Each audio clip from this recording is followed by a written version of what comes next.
Recuerda que puedes encontrar nuestro contenido en Spotify, Amazon Music y Apple Podcasts como Inframundo Relatos, donde hallarás espeluznantes y aterradoras historias.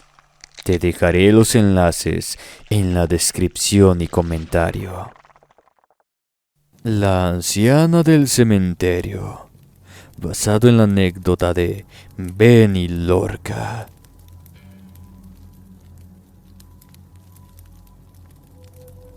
Buenas noches, inframundo. En una ocasión visité el cementerio para colocar agua en las flores de mi abuelita, además de ayudar a mi madre a limpiar la tumba y otras cosas. Como fueron un par de días más, realmente no se necesitaban tantas manos en el mismo sitio, así que me fui a dar una vuelta para ver el cementerio. Mientras estaba caminando, vi a una anciana que estaba pasando mucho trabajo para sacar el agua de la pileta. Así que le ayudé y fuimos a dejar el agua en la tumba a la que ella quería llevar el vital líquido. Me preguntó que si podría ayudarle a limpiarle todas las malezas y otras cuestiones. Como mi madre estaba ocupada con las tías, pude ir fácilmente a realizar el trabajo con la mujer. La verdad es que la tumba estaba muy descuidada. Le fui preguntando quién era esa persona. Ella me platicó que era su marido que se le había adelantado por varios años. Luego comenzamos a lavar la tumba. Mejor dicho, comencé, porque como ella realmente se veía anciana, le dije que me encargaría de todo. Me contó historias sobre cómo se habían conocido, que habían tenido varios hijos, sus historias favoritas sobre lo que le gustaba para comer o cosas chistosas que habían pasado en la vida de ambos. Estaba disfrutando mucho, extrañamente, de darle mantenimiento a ese lugar, cuando finalmente la señora me comentó que iría por unas flores frescas, pero antes de partir, me comentó que se llamaba Rufina. Al principio creo que puse cara de que no lo creía, pero sus ojos me indicaron que sí era antes y me di por bien servido. La piedra estaba tan vieja que apenas se leía a quién pertenecía. Leí el nombre del marido de Rufina. Tallé las letras una por una para que recuperaran algo del lustre que tenía ese mármol de antaño. Y luego me dirigí a los otros detalles. Pero hubo algo que me hizo temblar el cuero entero, pese a que era mediodía y el sol caía a plomo sobre mi cabeza. Debajo del nombre del señor, que tenía una fecha de vida 1920 a 1989, estaba el nombre de Rufina, con los apellidos que me había comentado. Decía que había vivido de 1926 a 1999. Además de que nombraba que sus hijos y nietos le habían dedicado esa lápida. Enseguida me paré sobre las dos piernas y busqué por todos lados a la mujer. Al preguntar con uno de los guardias del panteón, me dijeron con una calma que se me hizo un poco natural, que sí, que ella era una de las apariciones comunes en ese panteón, y que casi siempre le pedía a alguna persona amable que le ayudara con su tumba cuando ya estaba muy descuidada. Parecía ser que su familia se había mudado a Estados Unidos, y solamente venían por unos días o dos al año. Me quedé sin habla. Regresé con mi mamá y nos fuimos de ahí. Nunca creí que los fantasmas podrían ser seres tan reales.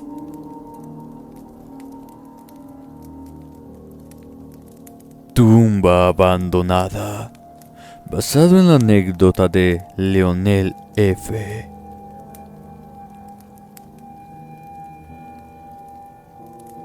Muy buenas noches, inframundo.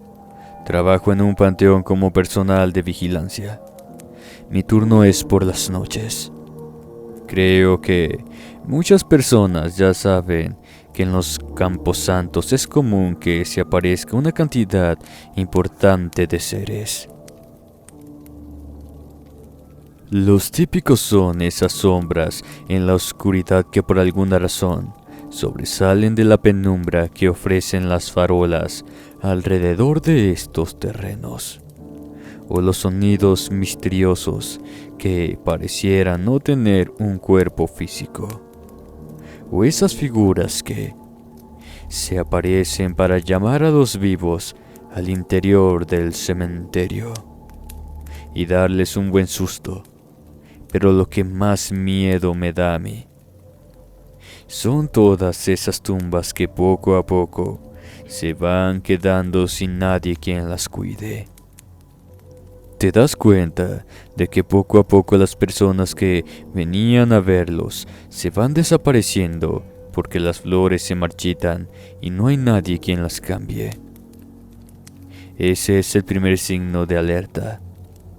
Luego la lápida se va quedando descuidada y finalmente puede que incluso se caiga por completo y no haya un alma que las quiera modificar.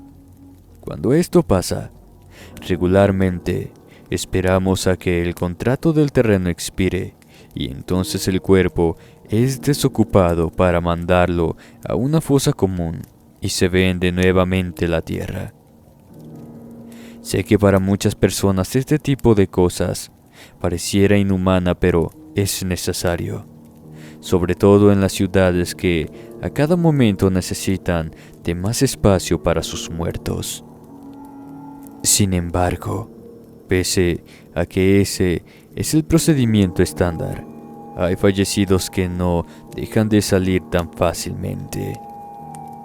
Sin embargo, pese a que ese es el procedimiento estándar, hay fallecidos que no se dejan salir tan fácilmente.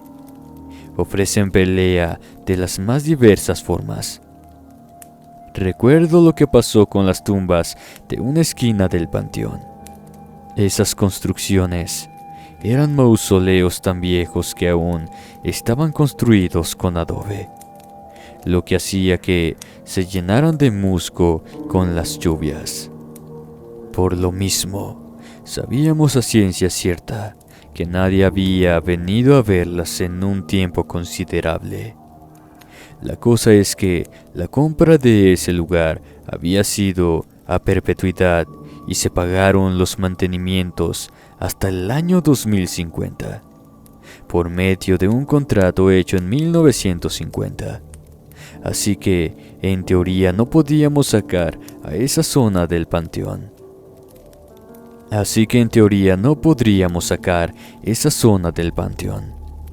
El jefe insistía en que lo hiciéramos, por lo que investigó que si había familiares vivos de las personas colocadas en esos lotes, y al no poder contactar a nadie, se nos indicó que había que sacarlos. Era una jugada totalmente ilegal, así que lo tuvimos que hacer por la noche. En cuanto dieron las 12 de la madrugada, comenzamos con la operación. 3 de nosotros quitamos de adoquín en adoquín la primera estructura de los 4 mausoleos que íbamos a derrumbar. En ese momento sentí que la temperatura bajó de golpe, además de que tenía la impresión de que algo o alguien me observaba desde la oscuridad. Pero continuamos con la misión. Nos iban a pagar una buena cantidad por hacer eso, de forma que seguimos sin importar el apremiante miedo que me estaba carcomiendo las entrañas. Conforme avanzaban los minutos, llegamos a la zona donde comenzaríamos a sacar las osamentas. En ese instante, cuando el pico dio contra una de las criptas, escuchamos un grito profundo de una mujer que nos congeló en las posiciones en las que estábamos. En ese instante un escalofrío me recorrió por completo de pies a cabeza y me di cuenta que el sonido provenía del fondo de una de las tumbas. Abrí los ojos tanto que sentí que mis pupilas de pronto se dilataban y podía ver más a detalle la terrible venganza del ser de ultratumba que estábamos molestando. Iba a decirle a mis compañeros que mejor dejáramos eso para otro día cuando un ente parecido a la brea comenzó a manar del fondo de las criptas. Era un líquido negro, pegajoso, que tenía la apariencia de voluntad propia, puesto que hacía movimientos ondulantes, que lo mandaban al fondo de ese abismo oscuro que no habíamos podido penetrar aún. Un silencio total. Ni siquiera los grillos estaban emitiendo chillido alguno. Pronto fuimos testigos de cómo un esqueleto que por el tamaño parecía ser de mujer, se erguía entre toda esa maraña de plasma. Extendió una mano que estaba compuesta por huesos pegados uno a otro mediante esa brea. Con esa garra alcanzó a uno de los amigos, el que tenía el pico que había abierto la primera cripta. Lo prensó del cuello y trató de llevarlo a las profundidades de donde había salido. Apenas alcanzamos a agarrarlo por las botas. Las herramientas salieron volando hacia un estruendo de metal contra roca. Los gritos de mi compa nos perforaban las orejas mientras estábamos luchando de forma desesperada contra lo que fuera esa cosa. El ser comenzó a soltar alaridos escalofriantes. Era como una mujer furiosa, animal, que simplemente emitía esos sonidos guturales. Entre dos hombres fornidos no podíamos ganarle y estábamos seguros que pronto se llevaría a ese compañero al fondo de un abismo que nadie quería ver. Como pude, le rasgué la camiseta que llevaba. Tampoco me costó mucho trabajo porque era ropa algo vieja y afortunadamente se había quitado la chamarra para trabajar ahí porque decía que luego le daba calor y sudaba mucho. Una vez con la piel desnuda, nos echamos de espaldas fuera de la cripta y el compañero alcanzó a hacerlo con nosotros. El ente estaba por atacarnos. Su forma inconexa hacía difícil saber en qué dirección lo haría de nueva cuenta. Una vez fue por mí. Lo que tenía más cerca de sus manos extrañas eran mis botas. De un zarpazo me tomó por ellas. En ese instante todo mi cuerpo se puso en alerta máxima. Traté de patalear lejos de mí, pero a cada movimiento los zapatos se hundían más en esa brea con voluntad propia. Finalmente, Tito, uno de ellos, me gritó que no fuera imbécil y me quitara los zapatos. Le echó la luz que estábamos usando como faro a la cara de esa cosa, y eso la dispersó el tiempo suficiente como para poder liberarme de ese agarre maldito. La mujer chilló con tal intensidad que de no haber tenido la adrenalina a tope, me hubiera desmayado en ese mismo instante. Los otros se tomaron de las orejas, pero me alcanzaron a jalar lo suficiente como para salir corriendo de ahí. Se me clavaron piedras, vidrios y pedazos de metal en las patas, pero al menos nos alejamos de esa criatura.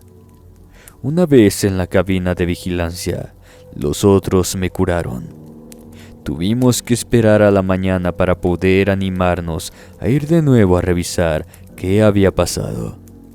A la luz del sol no encontramos nada en particular, solamente las criptas ligeramente abiertas. En el fondo de la tumba estaban mis botas, en medio meter al ataúd que dominaba esa escena. Debía ser el de la matriarca de aquella familia. La primera en haberse encontrado con la muerte y descansado en ese lugar. La que seguramente estaría más enfadada porque estuviéramos molestando su sueño eterno.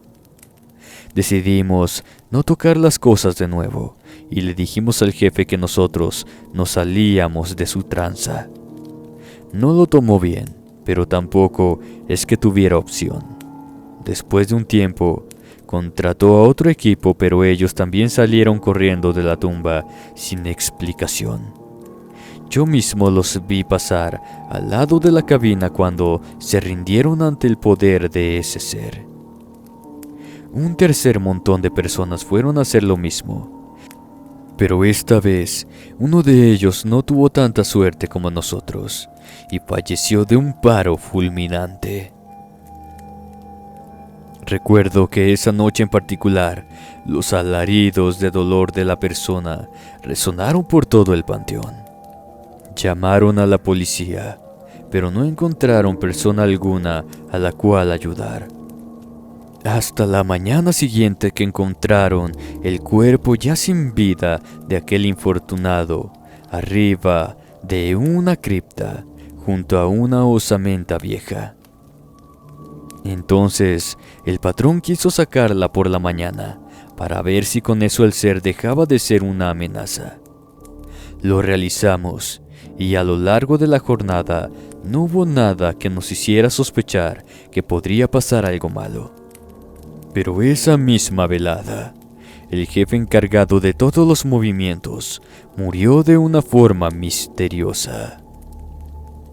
Nos dijeron que había sido un infarto, pero como el funeral fue a casco cerrado, sospechamos que esa criatura debió seguirlo hasta donde estaba y seguramente se encargó de su fin.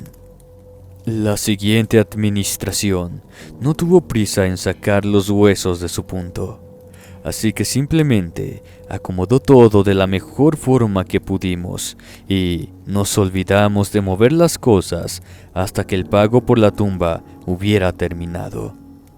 De ese momento en adelante, si pasábamos por esos puntos en la noche, mientras hacíamos nuestras rondas, podíamos escuchar ese mismo alarido escalofriante salir de las tumbas, para luego ser acompañado del sonido de algo líquido chocando con el piso.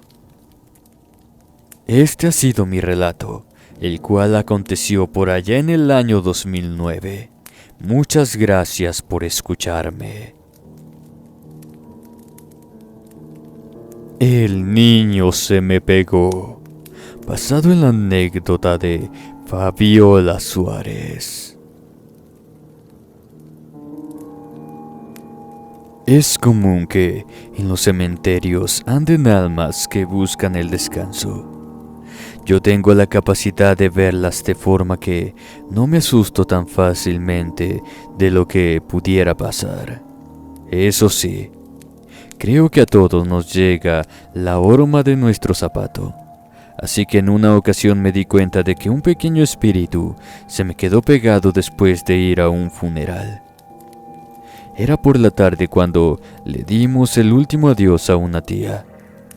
Ella había sido muy querida para mí, de manera que estaba bastante triste mientras le dábamos el adiós.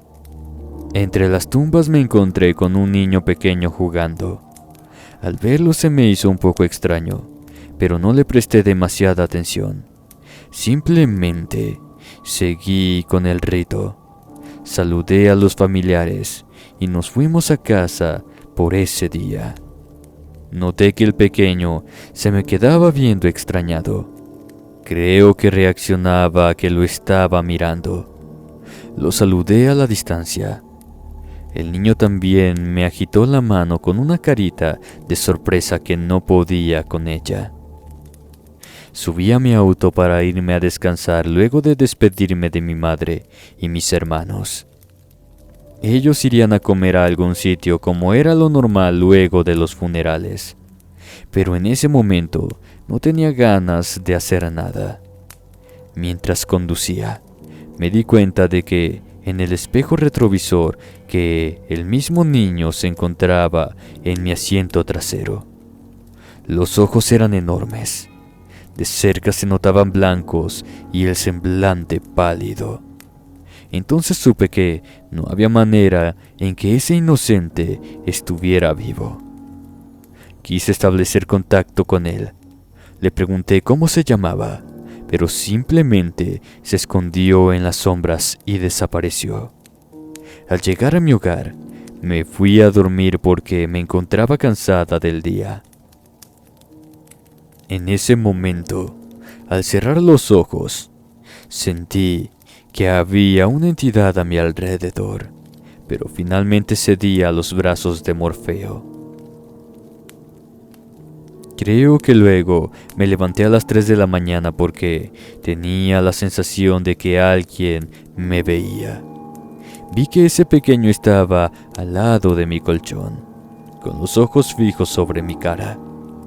Me dio un escalofrío horrible verle tan cerca de mí, pero quise ocultarlo lo mejor que pude y volví a preguntarle su nombre, a lo cual el pequeño ser simplemente volvió a las sombras sin hacer demasiado ruido.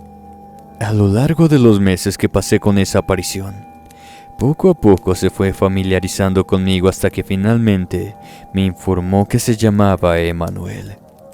Después de eso, pude comenzar con rituales para lograr que ese niño fuera a la luz.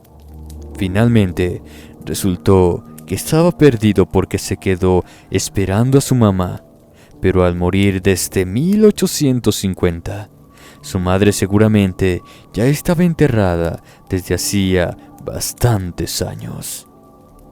Pude ser testigo de cómo ese ser fue a los brazos de su madre en la luz.